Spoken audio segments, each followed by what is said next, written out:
And I think that is one of the main reasons why we don't have insurance companies covering up, because as you showed in your slide, there are clinics which have more than 50% consistent results, and there are most of the clinics which have less than 30% pregnancy rates or implantation rates.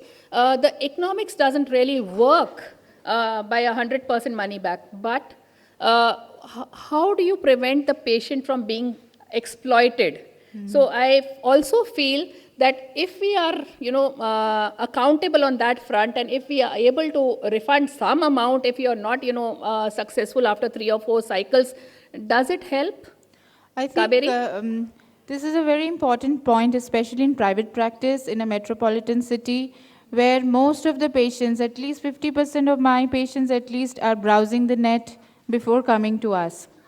And they have these various options. So with time, we are noticing, sadly, that instead of medical consultation, 50% of our time is sometimes devoted in financial consultation. And they will not hear it from anybody else. They will just hear it from the chief clinician.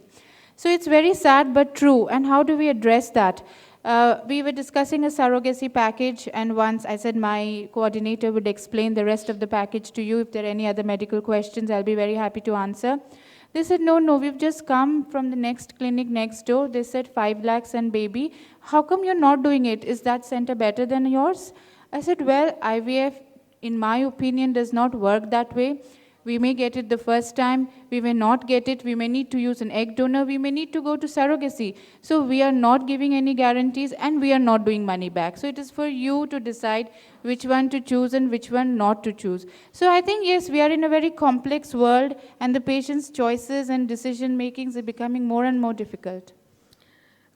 See, what is important is, as we are going a little deep into the discussion, I'm also realizing, and I'm sure all of you also realizing, a money back guarantee or any kind of an insurance cover is probably not going to work. So ultimately the onus comes on the patient. Yeah, Kaberi? I think like any other illness which is covered at a premium, infertility should also be given that option.